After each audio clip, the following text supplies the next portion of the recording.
Yeah.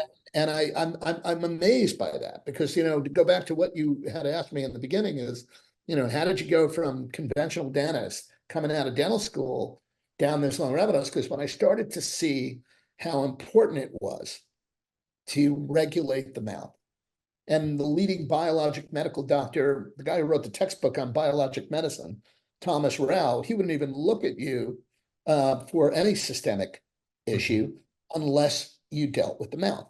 Hmm. And so people walking around with leaky gut and SIBO and all this stuff, and they have cavitations that are making it very difficult for anyone, as you know, and I'm sure you see this all the time. It's like it's hard to regulate the body if you're not regulating the mouth.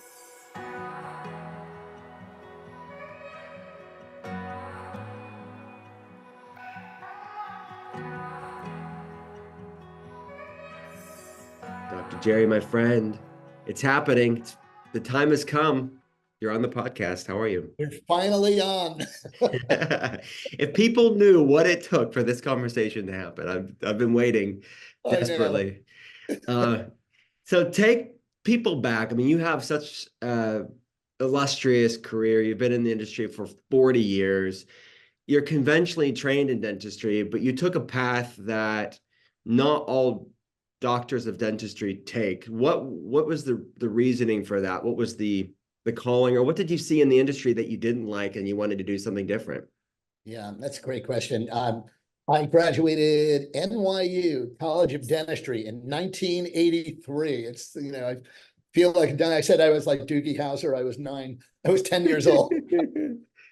But honestly, when I came out of dental school, and NYU prides itself on giving a tremendous amount of clinical training, right? Which is really the mechanics of dentistry, really working with your hands and getting all the experiences of doing the various disciplines in dentistry from, crown and bridge to restorative to surgery to this and that and everything else. But for the most part, I came out of dental school and I felt like a mechanic of teeth.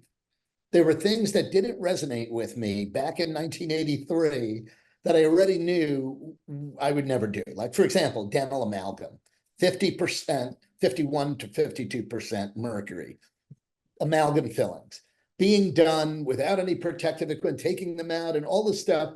I knew I never wanted to do a dental amalgam ever. What I wanted, I was the guy who raised his hand and said, excuse me, this is 52% mercury and we're sticking it like an inch and a half from the brain. Like this doesn't make sense. So I think the biggest impetus for me to go down this rabbit hole of biologic medicine, biologic dentistry, was the fact that I wanted to really be connected to the rest of the body. I mean, I felt being a mechanic of teeth, I wanted to be a physician of the mouth, Mm. and that's always been the drive for me, understanding. And it was really a functional medicine doctor by the name of Thomas Rau, R-A-U, who founded the Paracelsus Clinic and in Switzerland, which I had patients go to with breast cancer, with prostate cancer, and come back cancer free without chemo, without radiation, da da da da da, doing his thing in Switzerland. And it was a nurse who was a functional medicine, holistic nutrition nurse who came to me and said, there's a change in my medical history of breast cancer. And my knee-jerk response was, oh, are you going to Sloan Kettering, or New York? And she was like, no, that's a meat grinder. I'm going to the Paracelsus clinic. You need to meet Thomas Rao. You need to meet Thomas. So I went over and I met him, and he was the medical doctor I was looking for. Because if you had anything wrong with you, whether you had prostate cancer, breast cancer, colon cancer, autoimmune disease, chronic lung disease, anything you had, the first thing this man said is open your mouth. You have amalgam, you have root canals, you had your wisdom teeth out, you have cavitations, you have BPA, composite, fillings, get that crap out, then I'll treat you. So he Wow. wouldn't even treat you if you had root canals and, and amalgams and all this stuff, because he saw that chronic toxicity, chronic inflammation from all this stuff is very, very intimately related to your body's ability to self-regulate and heal. Wow. Okay, so you defined a few things there. We're going to have a deep dive in each one of those. Yeah. That you mentioned biological dentistry. For people that don't know, how would you define biological dentistry? Biologic dentistry is founded on the principles of biologic medicine, which is that each individual, all of us, as human beings, have a divine life force. We call it the field in biologic medicine. It's also called prana in Ayurvedic medicine, chi in Chinese medicine, and it's our spirit. We know in the Western world, it's that spirit, mind, body, spirit. And that gives us the capacity, really kind of a divine capacity to self-regulate and heal. So I would say, people who are like, oh, I don't believe in that spirit stuff. I'm like, well, it's like, we charge this being, our life force is charged when we're connected from here to there. And that is so there's a lot of spiritual components of biologic medicine, biologic dentistry that people are unaware of. We regulate and heal on a biologically on a microbial level, biochemical level, energetic level, psycho-emotional, and spiritual. And they all kind of feed into each other from like the lowest level to the highest level. We are always trying to regulate and heal. So when somebody, for example, I always ask somebody if I'm doing like a cavitation surgery, let's say, and they've had chronic Lyme disease and you really can't heal from Lyme disease if you have jaw cavitations, especially in the mandible, because it's a perfect time. We'll talk about that. But I had a patient, the first thing I said is she had chronic Lyme for 3.5 years. She was in bed, really crippled by this. And I said, Erica, do you believe that what I'm going to do is going to make you better? And she said, I don't know. And then people don't understand that if you say, I don't know, you're telling your body, I don't know. Instead of saying, yes, I believe that I'm on a path of regulation of my body's re-regulation and healing. And this is a process. So you get them out of what's called stinking thinking. So that's just that psycho-emotional component. But the energetic component, and this is the amazing thing, and I was just thinking about this morning when I was thinking about you and I getting together on this podcast, is that our teeth are like the energetic circuit breakers. They're like the circuit breakers for our energetic immune system. So we know we are energy beings. We are, flowing. And on the spiritual level, we could talk about that, or in the body, we have these energetic channels called meridians, and they're in the fascia of the skin, which is why acupuncture needles go right below the surface of your skin into the fascia, because that's where the neurovascular bundles that control energy flow in the body. Well, you blow the breaker for that energy channel, every tooth is connected on a tooth organ relationship to one of those energy channels. And I see the job of a biologic dentist is to help flip those breakers back on. When we flip those breakers on, we regulate and we heal on those 5 levels: microbially, biochemically, energetically, psycho-emotionally, and spiritually. So we heal on these different levels, and we're constantly trying to do that. But really, the flow of energy in the body is an essential component that really most dentists, most physicians are really not aware of and don't understand, respect that. Yeah. So this is probably a big, complex question. And, I'll save that question for a bit later, because I'd like to build on, let's compare and contrast what biologic dentists do differently than conventional medicine. And then I have kind of a deeper, like systemic existential question on this. But okay, you mentioned cavitations and root canals. Like, what is biologic dentists? What is the dentistry's view on root canals And what are cavitations for people that don't know? That's a fantastic question. So the first thing is, um, if you're going to a biologic dentist who does root canal, find another biologic dentist. Okay. I Yeah. mean, with the exception of devitalizing a tooth because the tooth is broken and the patient's in pain, root canal inherently is not a biologic procedure. As a matter of fact, modern endodontic therapy, which was perfected, which is root canal, at the end of, I say perfected, I have to put quotation marks, which was really advanced at the end of World War II, advanced in the sense that we became better undertakers of teeth, better taxidermists of teeth. Mm. It's really your embalming teeth. As a matter of fact, when I came out of dental school, there was a popular root canal filling that actual filling material called Sargenti paste got banned by the FDA because you know what one of the principal ingredients was? Formaldehyde. Formaldehyde. My I'm gosh. like, you're embalming a dead body. So there's nothing dead um, in the human body that doesn't necrose, including your teeth. So we don't do root canals on femurs or, on bones. We don't do root canals on a gallbladder and keep, just clean out all the stones and keep it dead inside you. We don't do it on appendixes. So root canal therapy, this kind of concept of saving the tooth, which became very, very popular, we know now is a source of chronic inflammation. It's a source, it dysregulates your immune system over time.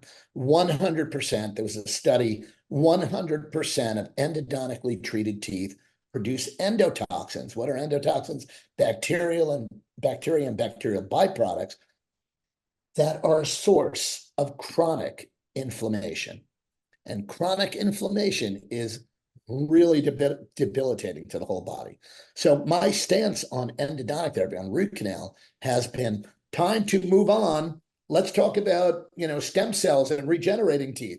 Let's talk about pulpal regenesis. I want to take all the endodontists in the country and get them focused on regenerative medicine instead of embalming something dead and keeping it in your head. It's the only procedure in the history of medicine where we take all the guts out and everything and keep it, in there and go, oh, it's okay. Oh, it's turning black and it's breaking down and it's really brittle, but we'll put a cap on it. Don't worry about it.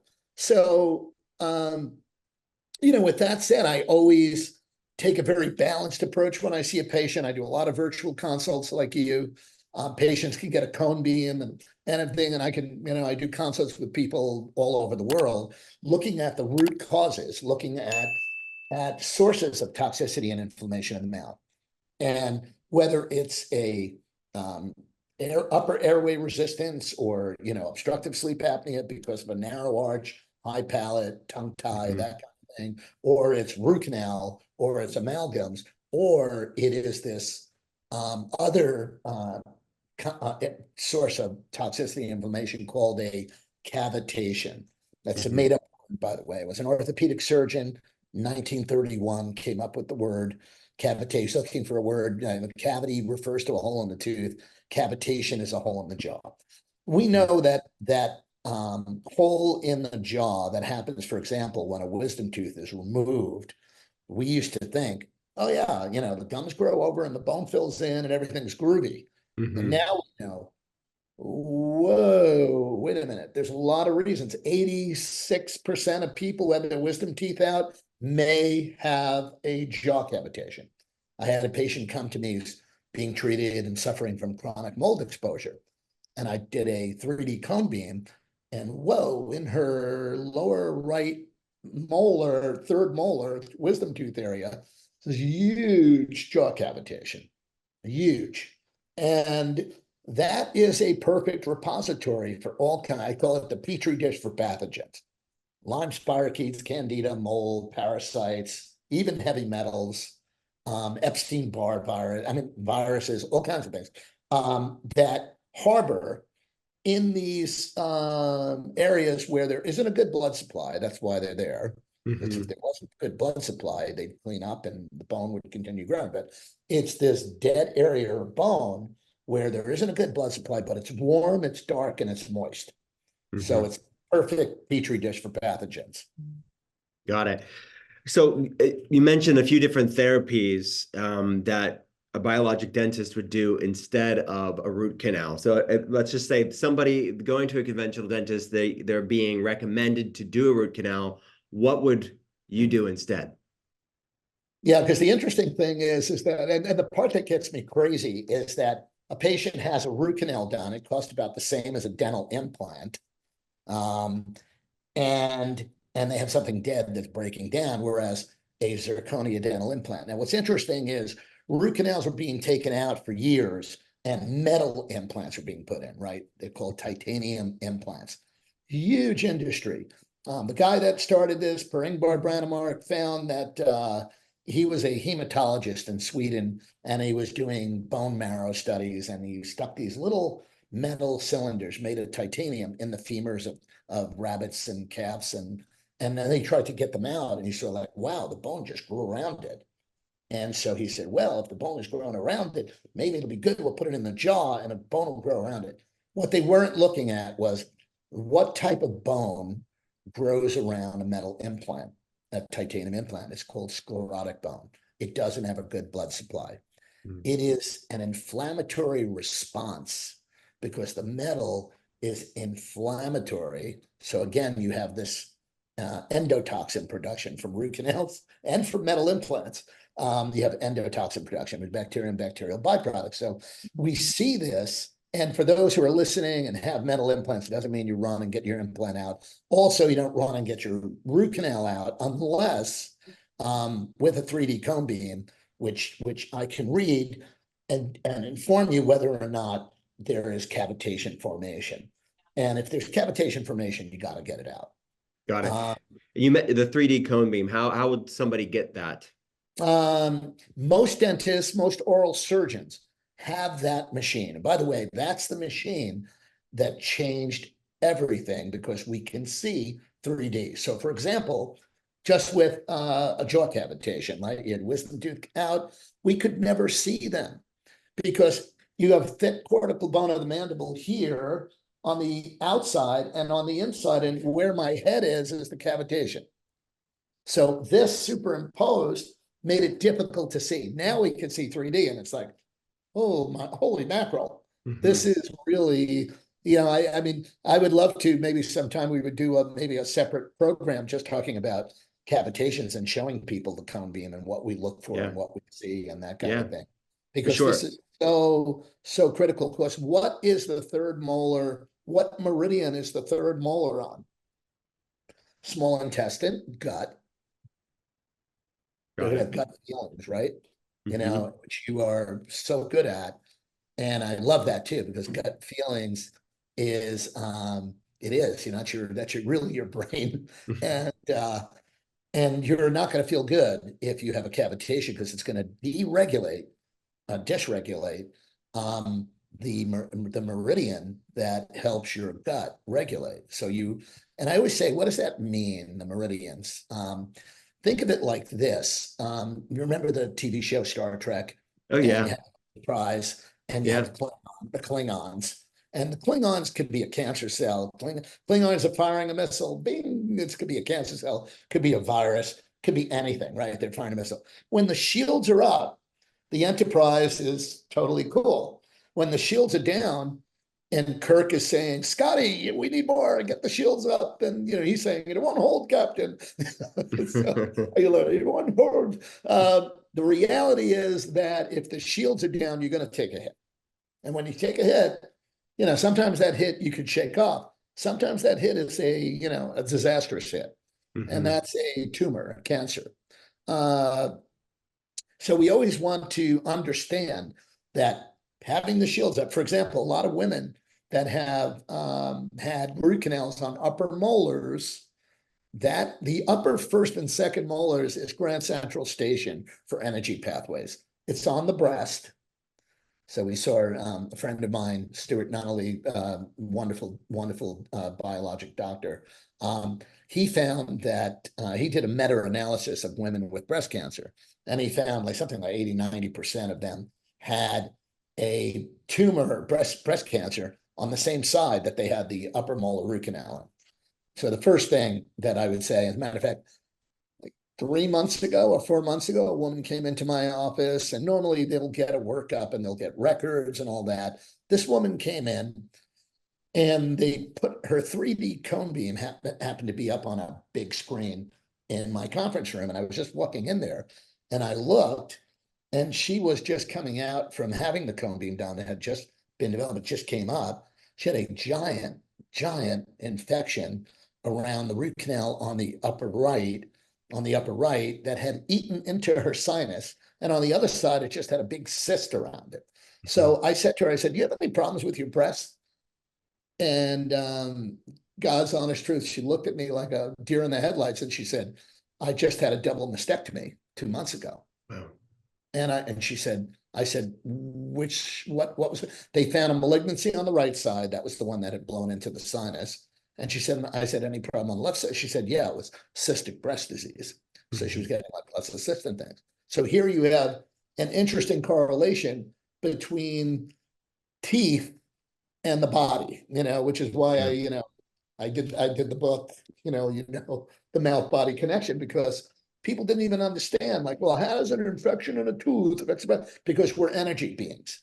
It affects your body's ability to regulate. So those shields were way down when those Klingons were firing the missile. Yeah.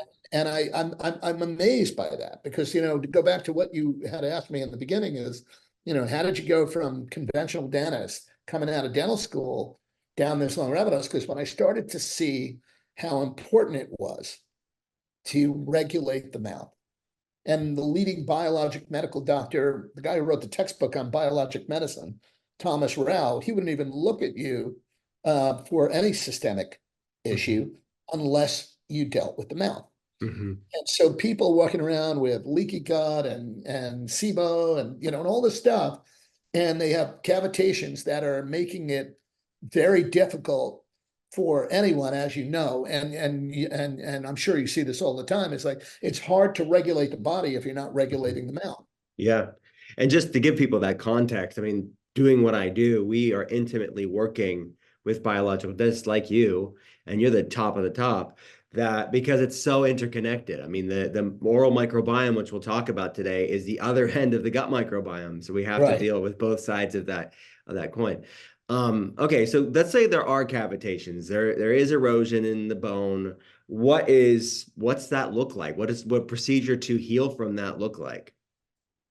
So the first thing is, what the objective here, if you have a cavitation, first thing is diagnosis, right? Cone beam has been the gold standard for the past 10, 15 years. Most dentists still don't have that 3D device. More getting it, obviously, cost was a factor for a lot of dentists getting that 3D system. We have a very, very advanced one in New York from Germany that we can actually even see the airways. That's another important diagnostic tool. We look for lots of different things. We can see TMJ. We can see all kinds of things with a 3D cone beam. The first thing is, if they're there, then it's really important. I work very closely with the functional medicine doctors like yourself, who I want to make sure first that the patient is healthy enough to heal, right? So I want to, and then it's a kind of a close call, right? Because they're not going to re-regulate unless you get rid of the petri dish of pathogens. But at the same time, you want to make sure they're on good immune support. They can regulate, they can heal. So a lot of times I'll have patients do a series of IV drips. They'll do a whole nutritional protocol, maybe, and especially before all of that, it's about boosting the body's ability to heal. After, it's about cleanup. So that's where I'd love to see a parasite cleanse and this and that. Because once we go in there and clean that out, we have 3 objectives in cavitation surgery. The first is to clean out what's in there. And to get in there, I should also preface it by saying we want to get in there with as little trauma as possible. And by the way, I created the Curatola cavitation protocol, which I brought to the IOMT and other organizations to kind of have a better standard for people to really regenerate and heal. Because what they used to do is make a little incision in the gum, drill into the cavitation, spray ozone, close it up. That's not enough. Then they started using platelet-rich fibrin, PRF, which is smart blood concentrate we take from the arm, we spin it down. That also doesn't last long enough for the bone to regenerate and heal. What we've learned is that the jawbone needs a scaffold to heal. The cells that make bone, osteoblasts, are like this dendritic thing. It needs something, a scaffold. And that scaffold we make with platelet-rich fibrin and some bone mineral.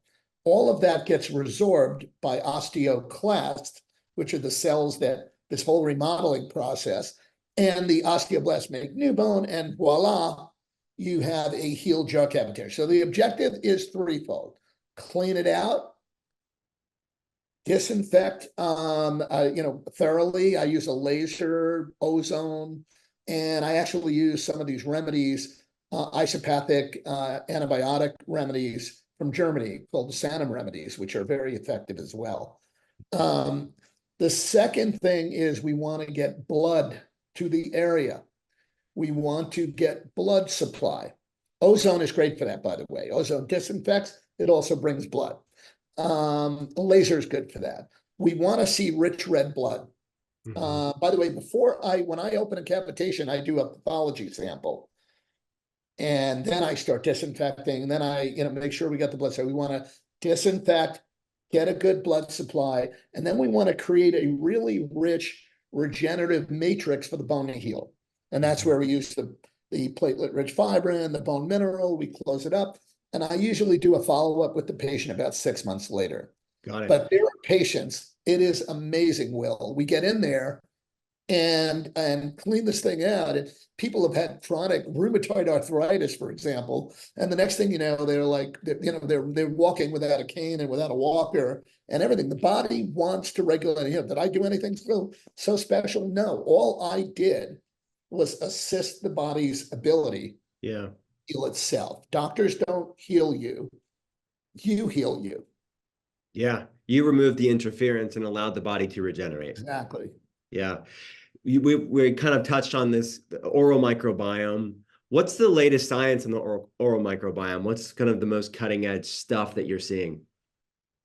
The biggest, so the Human Microbiome Project was a big thing, and in around 2002 there was $150 million poured into the Human Microbiome Project, and a lot of money was distributed to look at this microbial flora. What's interesting is that the major toothpaste companies were looking at killing plaque, this bacterial film in the mouth. And killing plaque is like it's like killing a coral reef, protecting an island. What you really want to do is get it healthy. You don't want to destroy it. So this pesticide approach that we had in oral care really need to go out the window, because it's really, I was on the Martha Stewart show. I was the first dentist. They had a dental chair in the kitchen on the show. And she's like, Dr. Curatola, tell me, about your oral care research, because I had been doing research and I had just named a research center at NYU to do translational research on the microbiome. So I was very, very kind of deep in. That was 2006. And I said, well, Martha, toothpaste was invented by soap makers 100 years ago. And I said, my mother said if I said a bad word, she'd stick soap in my mouth, but I was brushing with it, and everybody laughed. And I said, and then we started putting bug killers in, because, we did these studies in the 70s and we found like Porphyromonas gingivalis and strep mutans and everything. They're like, it was the, era of the germ theory, kill. Right. And so this pesticide approach, and I said, and what I learned in my microbiome research is we really need to do organic gardening in the mouth. Yeah. And that was like an aha moment. It just flew out of my mouth. I said, we really need to be doing organic gardening in the mouth. And then I started really developing an oral care formulation that was more of a nutritional approach than a detergent approach. Got it. So you mentioned the toothpaste are kind of like pesticides in the mouth, right? It's disturbing this oral microbiome. It's disrupting this bacterial balance of the microbiome and breeding a lot of opportunistic, bacterial issues. What are the ingredients? Like, what are the main things you don't Yeah, like in conventional toothpastes? I'm gonna put that right there. So if you look, prebiotics, number one, And these are vitamin. things you do. These are things you These are do the put. things I use. So what was interesting, you see this CoQ10 down Yeah. here, and vitamin C, D3, K2, blah, blah, blah. That's all really interesting. And there was some key nutritionals that are really essential for proper cell function, especially in the mouth. Mhm. What's really amazing is that the greater the metabolism, the metabolic need, like your heart, your skin, and your gums, the greater the metabolic need, the more the need for CoQ10. CoQ10 is a cofactor in the Krebs cycle for making ATP. It's like the gasoline in the tank for your cell. Gas up your cell. You need coenzyme Q10. Got it. So, and as a matter of fact, the Japanese did a lot of research on CoQ10. It actually was isolated at the University of Wisconsin, I think in 1957.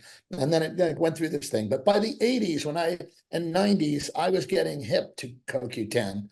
And in the early 2000, 2006, I was playing around with it in toothpaste. CoQ10 and vitamin C. And I got 3 patents on that. CoQ10 and vitamin C, what do they do? Together, they are, they are literally, people were rubbing it on the gums stopped bleeding. Couldn't say that because it was structure function claim, but I was like, wow. Vitamin E, MSM, methylsulfonomethane, stimulates stem cells in the periodontal ligaments. And then I got really interested in the vitamin D3K2 for bone metabolism, enamel metabolism. Mhm. But all of those ingredients, ionic minerals, prebiotics, not probiotics. So, we went from the pesticide theory, all bugs are bad, kill them, to the good guy, bad guy, which is probiotic pathogen, good guy, bad guy. And then the Human Microbiome Project really was an aha moment for me because I realized bacteria are like people. They behave good if the environment's good, and they behave bad, and it turns into a ghetto if your mouth is a ghetto. Mm. So if your microbiome is out of balance, you're actually making gangs of New York or gangs in your mouth. And that's Wow. why I was on the Yeah. Dr. Oz show talking about that. So the really aha moment for me is when I was lecturing down in Texas, and I was saying how it's funny, a bacterium is the same shape, size, and divides the same genetic information as both mitochondria of your cell, bacterium. you know. And then I was saying, in the verse in scripture where it says, God took from the dust of the earth and breathed the spirit, we became mind, body, spirit. I was like, I don't know. It just sits, my dust, was it really dust? Like what my mother would, sweep off the bookcases in our den, and this guy was there, this doctor was at the meeting, and we were having lunch, and he came over to me and he said, the word's not dust. I said, what do you mean? What are you talking about? He said, the word in the ancient Torah and the Aramaic and the ancient scripture is not dust. Mhm. The word actually translates to slime. Mm. And the earth was covered with microbial slime. Microbial. Yeah. Wow. Microbial slime covered the earth before we were here. Yeah. And for So people whether you're a to, creationist or an evolutionist, and I am a creationist, I believe God took from that microbial slime. And I believe I have these microbiome commandments. One, we're made of microbes. Literally, there's 10 times the number of microbes in and on our bodies than our own human cells. And our own human cells, as I just said, yeah. that aha moment in ancient scripture that we were made from microbial Yeah. slime is literally our human cells may have been microbial in origin. Yeah. And that's what I mean, even science will say that. I mean, that the mitochondria are basically descendants of Bacteria. bacteria, not human, right? Yes.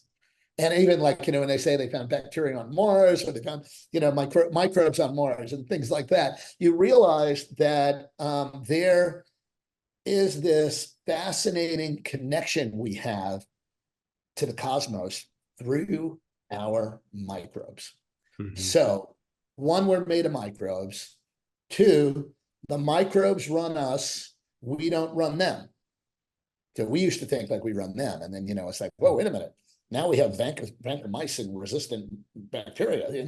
Like they just exchange genetic information, and they vote. It's called quorum sensing, and they basically are able to flip a switch and become resistant.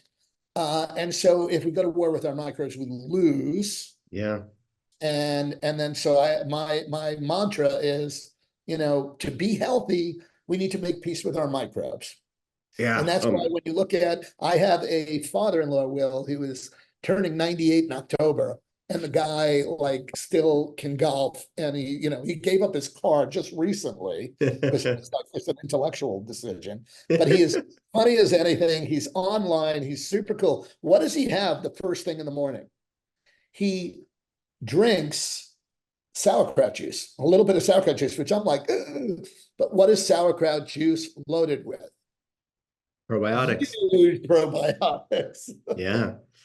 That's His amazing. gut, and he loves to eat, and he's healthy, he's mobile, he's funny.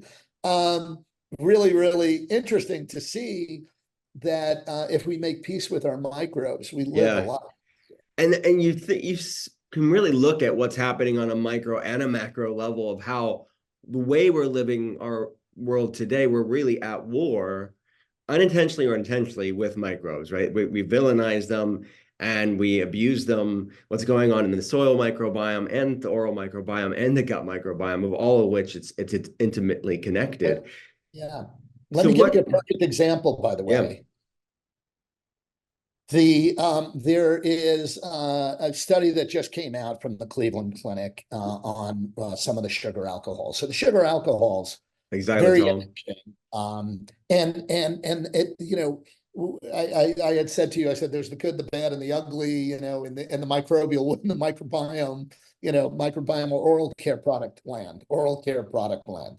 And good products actually respect the science of the oral microbiome. They foster microbial homeostasis. It takes this approach of helping the body heal itself by promoting microbial homeostasis, which incidentally, if you have a balanced oral microbiome, and this was the biggest aha moment for me in 41 years of dentistry, the biggest aha moment. The oral microbiome, when it's in balance, transports minerals, ionic minerals, from your saliva for your teeth to remineralize. You do not need a toxic halide chemical called fluoride. It's actually fluorine. Fluoride was a made-up word. But, there are dentists out there, you got to have fluoride, got to have fluoride. I just had a woman here who has a baby, and she was given the baby fluoride drops because the pediatrician said there's no fluoride in the water out here. They should be taking fluoride. And I'm like, no, first of all, it's been shown that has absolutely no effect. And it's harmful. There are over 60 studies linking fluoride, drinking fluoridated water, and lower IQ in children. There are over 20 studies linking water fluoridation with the high rates of osteoporosis and the interruption of bone metabolism. Where did that come from a government policy standpoint, history standpoint, of where we should Post start World War putting? II, Okay. Grand Rapids, Michigan, the Army facilities found that, and it is fluorine, which fluoride is the word, that's popular, but fluorine is the most highly charged non-radioactive element in the periodic table. Very, very, very highly negatively charged. So when you introduce it to the body, whether it's teeth or bone, and by the way, it affects both teeth and bone, are, we like to say your teeth are exposed bone. But they're both made of hydroxyapatite. So hydroxy is an OH minus. appetite is AP plus. When you introduce fluoride to hydroxyapatite, it blows out the hydroxy negative because fluorine, much more highly negatively charged. And what does it make? It makes fluorapatite. So we believe that, wow, this fluoride stuff, stimulates remineralization. One, we were not looking at what fluorapatite, the physical properties of fluorapatite versus hydroxyapatite. Hydroxyapatite has some flexibility. Your teeth and bones, more flexible. Fluorapatite has much lower tensile strength. So it's very hard, like a piece of glass, very hard. You can't scratch it, and even on x-rays of teeth that have been fluoridated, very, very thick, dense, radiopaque enamel. But if you drop that glass on the floor, as we know, it'll break in a million pieces. Mm-hmm. So in the 1980s, when the orthopedist said, oh, we've been doing fluoridation for 25 years, let's see what happened to hip fracture rates. They should be going down. There was an exponential increase in hip fracture rates. Wow. So when my own mom was coming down the carpeted steps of our home from the bedrooms upstairs, downstairs, she slipped with a slipper and fell with her hip on the stairs. What should have been a bruise, I believe, if her bone was hydroxyapatite, she might have gotten a bruise. She had a broken hip. Wow. So the orthopedists have become very, very busy since the introduction of fluoride. Got it. But it is time to end this wicked public health experiment. Many people call it the worst public health experiment since the Cold War. And really understand that fluoride is not a nutrient. You don't need fluoride, and there are, like spinach and kale, you get fluoride. Okay, you do not need a synthetic toxic chemical that people don't even realize. They have to wear hazmat suits to dump hydrofluorosilicic acid into the water supply under the banner of preventative dentistry.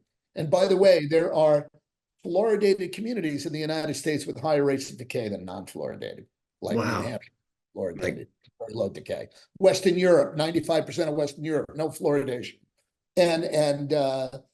But when you look at, and everyone, you can actually give them this link, Fluoride Alert, FLUORIDEALERT.org. Fluoridealert.org is one of the best consumer advocacy sites that has all the studies on this. Mm-hmm. And yet this practice continues, and it's even continues in dental schools talking about it when the science and the studies are there. So they rely, in my opinion, on junk science from 75 years ago instead of what's there now. But to get back to the microbiome, I feel like I wanted to close the loop on that. Yeah. What we know is that there are, when we respect the science of the microbiome, the body really heals. When I started to work on Revitin, which, Revitin started as basically a research company. We were looking at what key antioxidants were the best for promoting this microbial homeostasis. So when your microbiome's out of balance in your mouth, it's a thick, sticky, smelly film, kind of like sweaters on your teeth in the morning. And when your microbiome is healthier, when it's in balance, you wake up in the morning, you feel like you don't even have to brush. Your gums don't bleed when you brush. And I always crack up with that one because people go, oh yeah, I brush and, I get blood on my toothbrush and, it must be bad. And I'm like, and they think that's normal. That's normal. Right. And the funny thing is that I go like, if you brush your hair or you comb your scalp and you saw blood coming out of your scalp, do you think that's normal? So, but one of the things we know is that when the microbiome is in balance, it takes minerals from saliva and you remineralize your teeth. You do not need. Got it. It also takes molecular oxygen to the gums, and it takes ionic oxygen and free radicals away. So you have this whole metabolism in the mouth that is controlled by the oral microbiome. Yeah. The stuff we were trying to kill. So more we start to heal this oral microbiome, the ecosystem's all there, synergistically working with us, our teeth and our bones and our gums. I love that. Xylitol. So you kind of touched on it. It's in a lot of quote unquote natural toothpaste. What's your take on I xylitol? am, I am, I am, I mean, it drives me crazy because people don't even know where xylitol came from. You know, it was a subsidiary of DuPont called Danisca. And by the way, xylitol is in a long line of what I call methadones for the heroin industry. You know, so sugar is like heroin.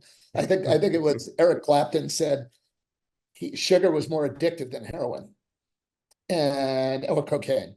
And so you know, we've had saccharin, right? And we've had aspartame, and plenty of stories about that. And then the sugar alcohols came on the scene, and it was like, well, you know, they low caloric, and you know, and they're really good. And but here's the insidious part: they're like really good fighting cavities. And then I started going doing the deep dive. Go like, okay, well, let me look at the studies. Well, they were studies from Finland. By the way, a subsidiary of DuPont, Danisca, did most of the original work, and it's brilliant. It's absolutely brilliant. They took a bio waste, GMO corn cobs, extracted xylan, put it in a chemical process of hydrogenation using a heavy metal as a catalyst, rainy nickel, and they got this white powder chemical called xylitol powder, synthetic xylitol, which is what is being tested. And then they did studies showing how the introduction of xylitol, by the way, it's very, very poorly absorbed and it's not metabolized by the human body. Mhm. So it can kill your dog. There's a big study Wall Street Journal had on like, keep xylitol away from your dog, it can kill your dog. What it does in the human being, as you probably know, is like in the mouth, very disruptive, kill strep mutans bacteria. So they said, oh, it's good for the mouth because it kills strep mutans. And I'm like, well, you really don't want to kill strep mutans live in your mouth. It's one of the most commensal, you know, community bugs there, like Fusobacterium nucleatum. It's most common. It lives in the mouth. Porphyromonas gingivala lives in the mouth. We cannot sterilize the mouth. We would unleash ecological Armageddon. What we really want to do is make peace with your microbes. So you really don't want to kill strep Atomic mutans. bomb. Yeah. You want to kind of be in balance with this community. When the community is in balance, it is amazing how the mouth regulates and heals. Wow. So they came out with these studies saying, you know, xylitol is anti-cavity because it kills strep mutans. But what it really does is create an atrophic, a very thin, denatured oral microbiome. So it has an atrophic microbiome, which is out of balance. It's the opposite of hypertrophic. Hypertrophic, thick, sticky, smelly film on the teeth. Atrophic, thin, you know, a lot of tooth erosion happens with that. Tooth sensitivity can happen with that. But xylitol is a chemical. It's called a high-value chemical. But natural dentists have jumped behind it, and there's people that have come out with products. Well, what just came out from the Cleveland Clinic is they did a study on, I forget how many hundreds or thousands of patients, and they found that it increased risk of heart attack and stroke. Yeah. We talked about it on the Immediately, podcast. yeah, and Yeah. immediately they were like, "Oh, well, you know, that wasn't controlled enough and everything." Then they did in vivo controlled, showing how it makes your platelets stickier. Coagulate. Yeah. Platelets stickier, you're going to form a clot, and that's going to make you at risk of heart attack or stroke. Which, by Yeah. the way, the cousin of xylitol is erythritol, which, by Hmm. the way, they sneak into monk fruit a lot, erythritol. And Hmm. erythritol is actually, I think it's a wood alcohol. It gets absorbed into the body, but it's not metabolized. So it just raises blood plasma levels. Hmm. And almost a year ago, they came out with that erythritol also increased risk of thrombocytic clots. Got it. Okay, that's just amazing information. People are gonna eat this up. Go back and listen to this. Repeat it. Rewind the episode if you need to. Amalgam fillings, silver fillings. You mentioned it being 52% mercury. What do people do if they have silver in their mouth? If they have amalgam mercury fillings in their mouth still? Better to leave it in. Better to take it out. What's your take on it? That's another excellent question because the most important thing, I was on the Dr. Oz show about 12 years ago, and I blew the whistle on amalgam. It's 52, and they had actually a big box. You could actually see it online, and they do like what's called toxic fillings. And the American Dental Association, by the way, which was founded by the pro-amalgam dentists in the late 1800s. It's Yeah. unbelievable. The American Dental Association had a patent on dental amalgam, 52% mercury. And by the way, the history of filling material, it's pretty bad. I mean, around the time of George Washington, around the Revolutionary War, they were using lead. Yeah. Lead Doesn't filling. surprise I me. guess mercury's a step up. I don't know. Yeah, right. But and then by the way, people were running to get their amalgams out, and they were getting them out unsafely. And the most amount of mercury is released when you first put them in and when you drill them out. Hmm. Now they off gas. Okay, so if you have more than 2, 3 amalgams, you are off gassing with hot liquids, grinding, chewing.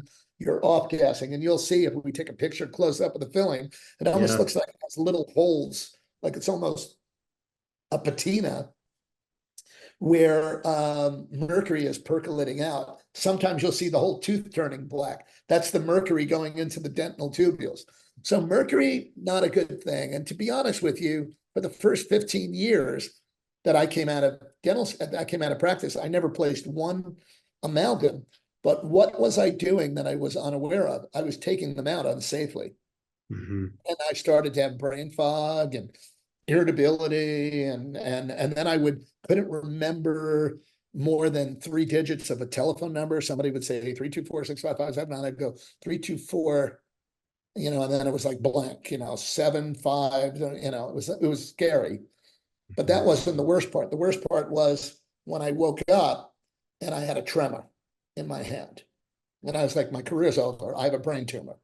And it was a naturopathic doctor. God bless her. She said to me, she was a patient. And I said, Joanna, I don't know what's going on, but I'm something's wrong neurologically with me. And I had a CAT scan. I had I went for all kinds of testing. And she said, that sounds like mercury toxicity. And it's like what our friend, Dan Pompa, went through with mercury toxicity. Hmm. And she said, that's mercury toxicity. And I said, that's ridiculous. I don't use amalgam. I don't know. And she goes, but Gerry, you're taking it out of teeth and you're breathing it in. Hmm. And I was like, wow. And so I went to her office. She started testing me. She was muscle testing and everything. And then finally she stops. She goes, in 25 years, you are the most toxic person with mercury. And Wow. it was honestly, Will, this is about now 25 years ago. That was 25 years ago. How And did that you? took me really deep down Yeah. to going full board biologic. So And you, I actually, sorry. So you, go ahead. you only recommend removing the mercury silver amalgam fillings if it's done safely. How does somebody know if it's done safely? Like, what does safely look like? Well, one of the things the IOMT has done with its members is teach them safe removal of amalgam. So you really want to have a rubber dam. You really want to have, there's a big vacuum that we use that has all kinds of HEPA filters and everything that sucks it up. The air in our operatories is ionized. We wear basically full protective gear and a special mask that will filter heavy metals. We protect the patient by giving them an alternate air supply.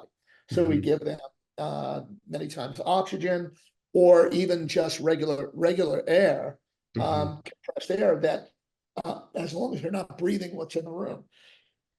So it's really important that, and then I use activated charcoal. And this is really, people are like, they go and they have a high mercury. They picked and they're tested and they're picked up with high mercury. Hmm. And by the way, I like using a gentle elimination. The key with getting rid of dental amalgam is slow, slow, slow. There are some MDs that started doing EDTA, Hmm. IV. What they do is they crank the mercury out of the cells and it redistributes around the body. So you really want to eliminate that. And you really, if you have any silver colored dental amalgam restoration in your mouth, you should get those out before detoxing. Yeah, Or you're just going to crank mercury out. You're going to chelate even your own teeth. got it. So I always recommend clean up, then go, do the deep dive. But we protect patients with activated charcoal, selenium. So activated charcoal is a binder, right? It Hmm. binds to especially to heavy metals in the digestive tract, and then you have selenium with the urinary tract binding to metals. So we do that. Very important to have the kind of isolation, alternate air supply, and to do a procedure called chunking, where we kind of take out the big chunk of the filling Got it. without kind of taking it out in a sweeping motion. So those are all really, really important, because dental amalgam, there's still over 40% of dentists, I think, still do amalgam. And they're like, well, insurance pays for it, Even and today, people even are today. even. I thought this. Okay, and then you kind of mentioned like the composite fillings, like the tooth colored fillings have BPA plastic, and like, what do you? Is that a better than the amalgams or no? I just want all the dentists who may be watching this, please read the label. Please know what you're using. But these products get fed to dentists by major dental products companies that are crap. And they don't read the, MDSA, material safety data, MSDA, whatever it is, those sheets that come with the products. Hmm. Uh, and they're using stuff like, for example, they're taking dental amalgam out and then they're putting in a BPA containing composite. Hmm. And most of the tooth colored filling material, I did a whole big thing on this from 15 years ago. I started going crazy about this. It's like, wait a minute, we're using BIS GMA resin. It's called BIS GMA, BIS GMA resin. That stands for bisphenol A glycidyl methacrylate. It's a plastic resin that has bisphenol A, also known as BPA. So people are worried about the plastic water bottles in their car. Your mouth is 98.6 degrees. You're grinding, you're swallowing that stuff. And it is a major endocrine disruptor, Hmm. putting you at risk of lots of stuff. If you look up the dangers of BPA, it is a nasty chemical Yeah. and a huge endocrine disruptor, putting it at risk of breast cancer, prostate cancer, Hmm. men, ovarian cancer. I mean, all this kind of stuff. BPA is a nasty chemical, and a lot of tooth-colored fillings can have it. So, what are the best materials Yeah. to fix your teeth with? Believe it or not, ceramic, dental ceramics are kind of the gold standard. We actually have 3D printer machines called Cerac that we can make ceramic fillings, and we use a BPA-free luting composite. Smaller fillings can be done just with a BPA-free resin. Now, lots of companies are starting to now, I've been out there, pounding the pavement. And so now some of the American dental manufacturers are shifting to a BPA-free chemistry in the tooth-colored plastic fillings, Got it. non-BPA. Got I it. still think ceramic's the best. The other one, long been around a really long time, but gold is a noble metal, and it's still, pretty inert, and it's noble for a reason. That's one of the safest metals in the mouth. So I'll just get a grill next time I'm at the dentist. Just Right here. my friend, this has been a great conversation. As you know, the podcast, it's called The Art of Being Well. At the end of every episode, we have your art of being well. What is the worst tasting healthy food that you eat? It tastes disgusting, but you eat it because of some health benefit. Fermented vegetables. I was never a Your big fermented. father-in-law and that sauerkraut juice. Yeah. I mean, I'm trying to do something. I look at my father-in-law, how vibrant he is, how his brain is so healthy. And I'm like, I want that. Yeah, give it to me. What is a place that you've traveled to that is a hidden gem that you would recommend for people to go visit? The Italian Riviera. I love it. Never been. I mean, I have to tell you something. That is also known as the Amalfi Coast, La Costa Amalfitana. It's and we've tried to do this year. We didn't get there. It's like an annual mecca. It is a place that is so rich, filled with amazing natural beauty. Hmm. And actually, last year, my wife and I started hiking there. And it's this magnificent terrain filled with all kinds of organic vegetables that are growing in volcanic soil. Uh, Starting with San Marzano tomatoes, there's no such thing as pesticides there. The Hmm. preparation of food is amazing. And the magic ingredient in the preparation of the food of what Italians are so well known for is love. They really have a spirit, and so anyway, that's I realize a lot of people may not be able to get to the Italian coast, but we also love here we love going up to the mountains Yeah, and getting that kind of fresh air there. love it. What is your favorite restaurant in the world? And when you're there, what do you order? This is going to, and I was just with this person, Greenwich Village, New York, Palmas, Palma apostrophe F. You go to Palmas, NYC. She's one of my dearest friends. It's in an 18th century townhouse and farmhouse, all organic Italian food, a lot of gluten-free recipes. My favorite is the gluten-free cacio pepe ravioli. I'll check it out next time I'm there. It sounds I'm amazing. taking you. I want to go. Count me in. Count me in. My friend, where do people go to learn about your work? Check out Revitin, check out your book. Tell them where to go. On Instagram at Dr. Gerry Curatola. Jerry's with a G, so it's DrGerryCuratola. And we are at Rejuvenation Dentistry or just Rejuve Dentist, REJUVDENTIST.com. By the way, we talked a little bit about Revitin, but I wanted to tell you I made this product so you can eat it, and we are giving everybody 20% off. So this is Code will the be like there. nutrition for your mouth. This is the toothpaste you should be using. Make peace with your microbes right here. So We're giving 20% off for your crew. I was trying to think of your village. Your my microbial podcast listeners. So where do they go to get Revitin? Revitin.com, REVITIN. Okay. By the way, there's a mint flavor coming out. I was supposed to say that this fall, and a really exciting new package. So we have Amazing. some new flavors, but everybody's been asking for mint. Why don't we have mint? Why don't we have mint? Peppermint is very antimicrobial, very disturbing to the oral microbiome. If you think about it, a lot of oral care products, people are conditioned to peppermint because it covers up a lot of the bitter things like sodium lauryl sulfate, fluoride, and things like that. That's why they had mint. Revitin has a new mint. It's called Gentle Mint. It's actually a very secret mint formula, but it's all organic oils, and it'll give you the mint that you've been looking for. This is a delicious citrus flavor.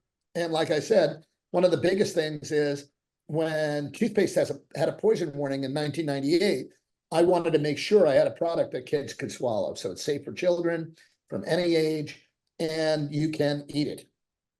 And he is eating it right now. I am eating it right now. And I saw the new packaging at your clinic when I was in New York. It looks amazing. So what's the code? You mentioned the code that everybody can get. Revitin 20. Revitin 20. Revitin 20. Can you spell that for people? REVITIN 20 in online. If you go to revitin.com, you can't do it through Amazon. You have to go to revitin.com and then you'll get your 20%. Amazing. And we'll put this all in the show notes. You can guys go to drwilcole.com and I'll put the link for Revitin. Thank you, my friend. Love you. And thanks for coming on. My pleasure. Come to Palmas with me. I'll be right over.